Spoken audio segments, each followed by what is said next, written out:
Madam ನಿಮ್ಗೆ voter ID ಇದೆಯಾ? ನೀವು ಪ್ರತಿ ಬಾರಿ ಕೂಡ ವೋಟ್ ಮಾಡ್ತೀರಾ? ಆಮೇಲೆ ಈ ಸತಿ ಬಂದಿರೋ ವೋಟರ್ ಲಿಸ್ಟಲ್ಲಿ ನಿಮ್ಮ ನೇಮ್ ಇದೆ ನಮ್ಮ ನೀವು ವೋಟ್ ಮಾಡೋ ಬೂತ್ ಯಾವುದು? ಶಾಂತಿ ಹತ್ರ ವೋಟರ್ ಐಡಿ ಇದೆ ಸರ್.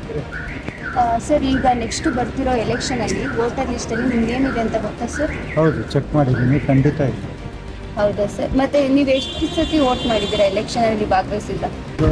ಹತ್ತು 12 ಸತಿ ಮಾಡಿದ್ದೀನಿ. ಸರ್ ಚುನಾವಣೆ ಸರಿ ಅನಿಸುತ್ತಾ ತಪ್ಪು ಅನಿಸುತ್ತಾ ಸರ್ ಮಾಡೋದು? ಖಂಡಿತ ಚುನಾವಣೆ ಬೇಕೇ ಬೇಕು. ನಿಮ್ಮ ಹತ್ರ ವೋಟರ್ ಐಡಿ ಇದೆಯಾ? ನೀವು ಪ್ರತಿ ಚುನಾವಣೆಯಲ್ಲೂ ಕೂಡ ವೋಟ್ ಮಾಡ್ತೀರಾ? ಈ ಸತಿ ಬಂದಿರೋ ವೋಟರ್ ಲಿಸ್ಟಲ್ಲಿ ನಿಮ್ಮ ವೋಟ್ ನೇಮ್ ಇದೆ? ನೀವು ವೋಟ್ ಮಾಡೋ ಕ್ಷೇತ್ರ ಯಾವುದು ಅಂತ ಕೇಳ್ಬೋದಾ? ಮಂಡ್ಯ. ಮಂಡ್ಯ. ಅಂದ್ರೆ ಈ ಸತಿ ಕೂಡ ವೋಟ್ ಮಾಡ್ತೀರಾ? ಸರ್ ನಿಮ್ಮ ಇವಾಗ ನೆಕ್ಸ್ಟ್ ಬರ್ತಿರೋ ಎಲೆಕ್ಷನಲ್ಲಿ ವೋಟರ್ ಲಿಸ್ಟಲ್ಲಿ ನಿಮ್ಮ ನೇಮ್ ಇದೆ ಅಂತ ಚೆಕ್ ಮಾಡ್ಕೊಂಡಿದ್ದೀರಾ ಸರ್?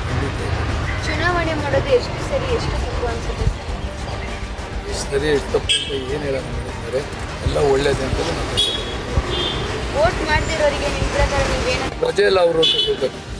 ವೋಟ್ ಮಾಡಲಿಲ್ಲ ಇನ್ನೇನು ಹೌದು. ಕರ್ನಾಟಕದಲ್ಲಿ ವೋಟ್ ಮಾಡಲಿಲ್ಲ ಅಂದ್ರೆ ನಮ್ಮ ಕರ್ನಾಟಕದ ಪ್ರಜೆನೇ ಎಲ್ಲ ಅವನು. ವೋಟ್ ಹಕ್ಕು ನಮ್ಮ ಹಕ್ಕು, ನಾವು ಚಲಾಯಿಸ್ಬೇಕು. ಯಾರಿಗಾರು ಚಲಾಯಿಸಿ, ಅದು ಬೇರೆ ಪ್ರಶ್ನೆ. ವೋಟ್ ಹಕ್ಕನ್ನೇ ಚಲಾಯಿಸ್ಬೇಕು. ಅವ್ರಿಗೆ ಇವ್ರಿಗೆ ಚಲಾಯಿಸಿ ಅಂತ ಹೇಳೋದಲ್ಲ, ನಮ್ಮ ಹಕ್ಕು ನಾವು ಯಾರಿಗಾರು